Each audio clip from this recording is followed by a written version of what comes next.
Imagine uma cidade como nenhuma outra.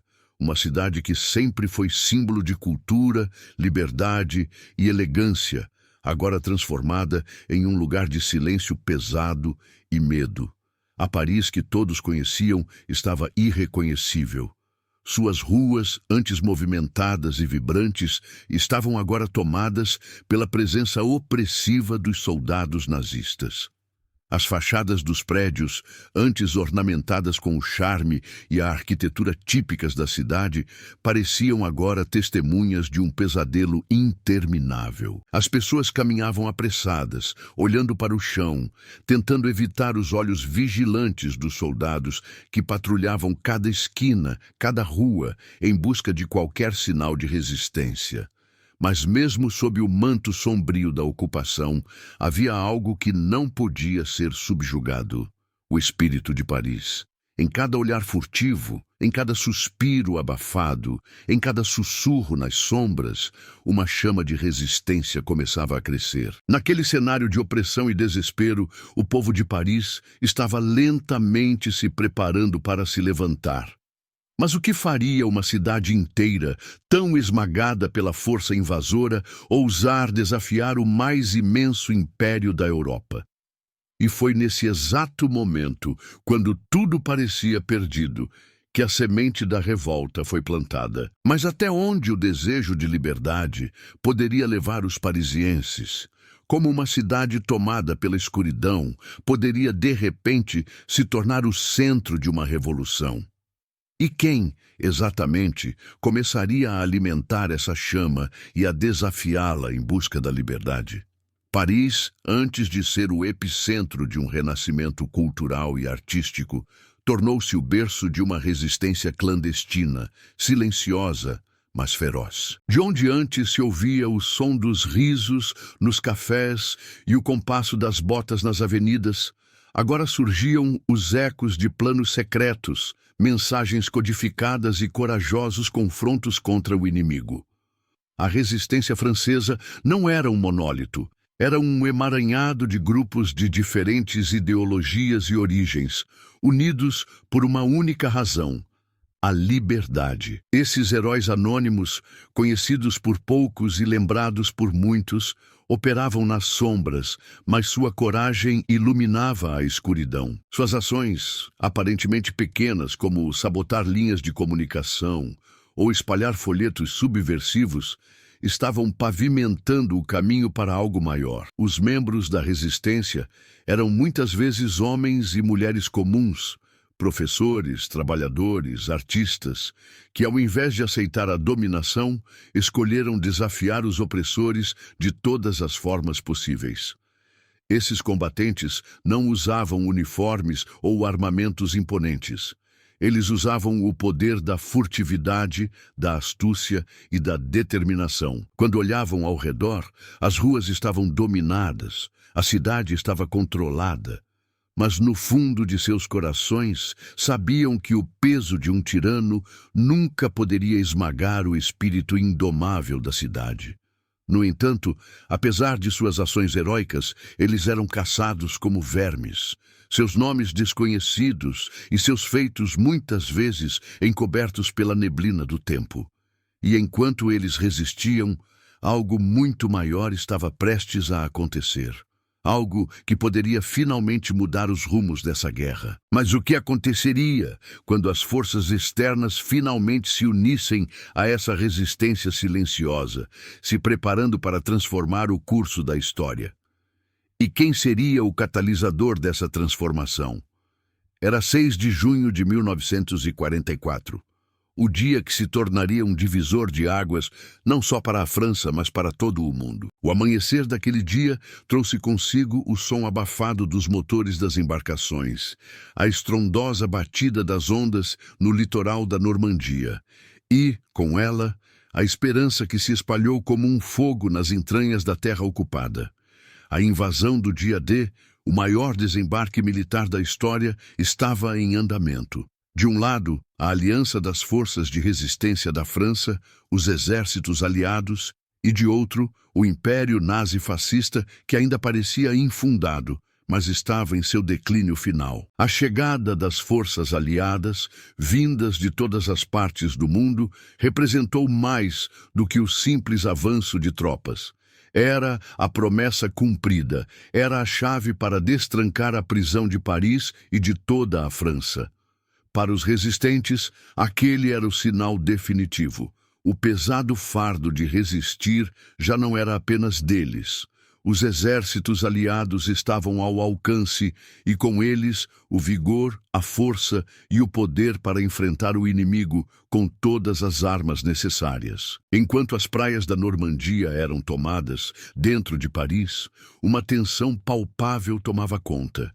Sabia-se que as forças invasoras estavam se aproximando, mas as ruas estavam longe de serem libertadas.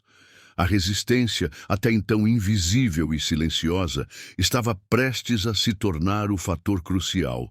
Os aliados precisavam de uma ponta de lança, um movimento que fosse a chave para abrir a cidade do cinto de ferro que a cercava. E enquanto a cidade ainda estava tomada pelo medo, uma onda de decisões simultâneas começou a tomar forma. A resistência, agora encorajada, lançou um grito silencioso, preparando o terreno para um confronto final. O que seria o próximo passo? Como a força de um exército distante poderia ser a fagulha que acenderia o estopim da revolução? Mas quem tomaria a frente nesse momento decisivo?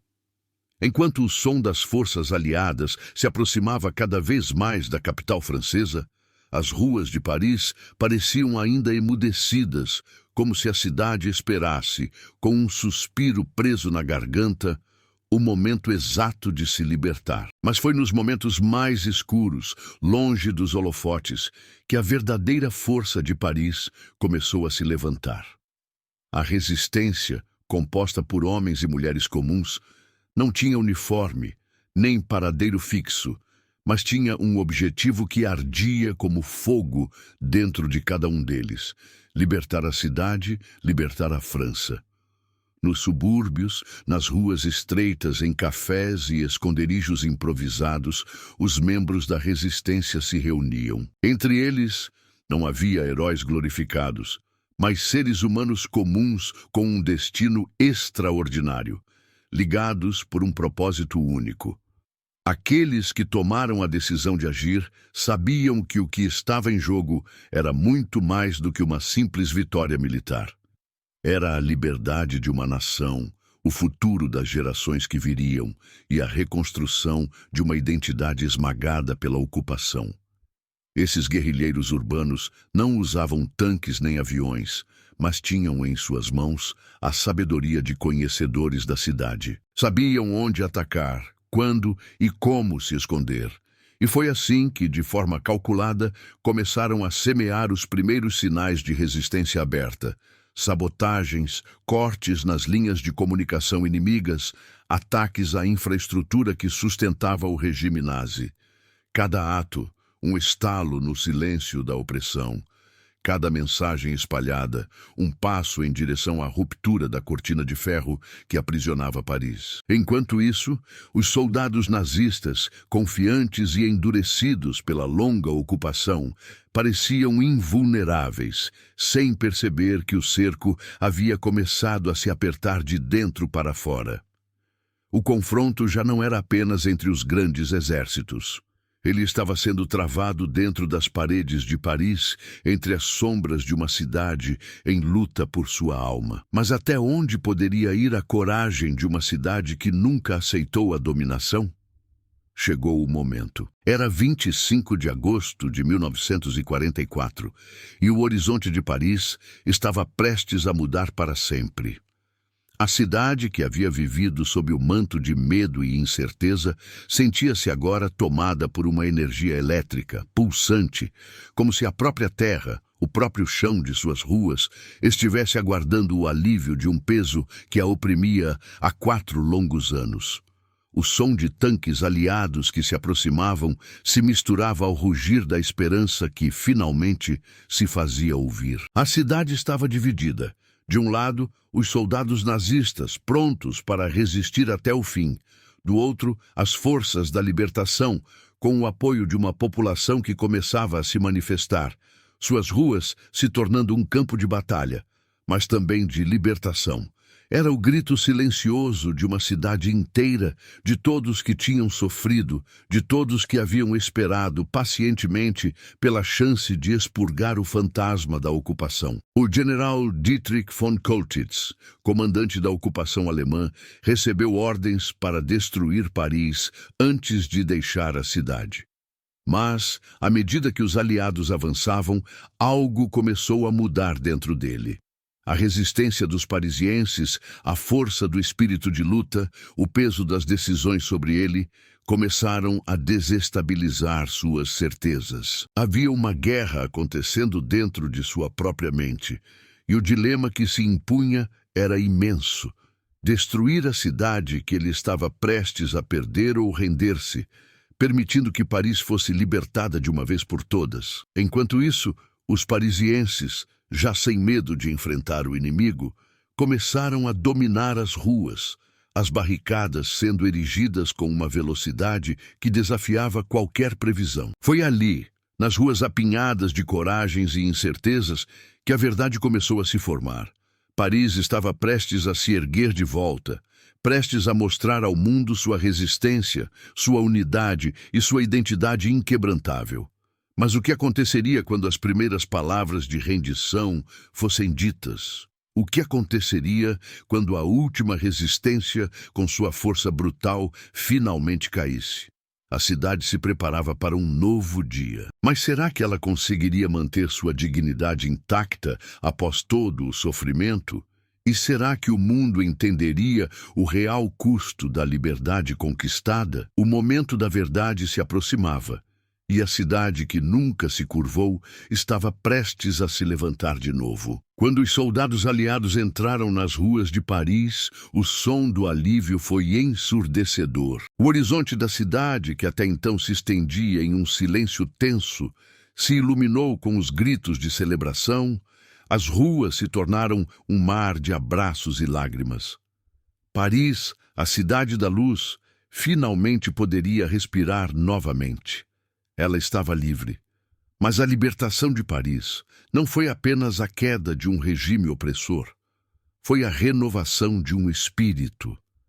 A cidade que havia resistido em suas sombras, em seus becos e nas suas praças silenciosas, finalmente poderia se revelar em toda a sua beleza e bravura. A luta não tinha sido apenas para recuperar o solo, mas para restaurar a alma de Paris.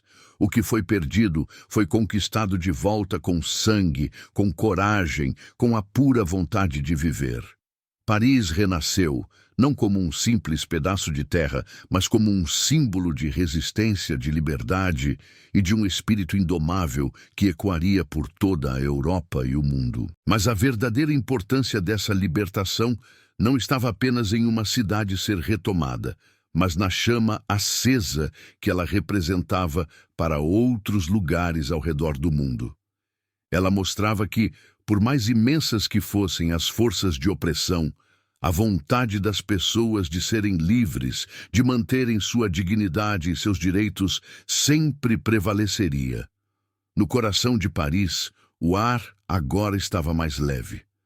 Os parisienses, após tanto sofrimento, podiam finalmente erguer as cabeças e andar pelas ruas sem medo. Mas não era só a cidade que se libertava.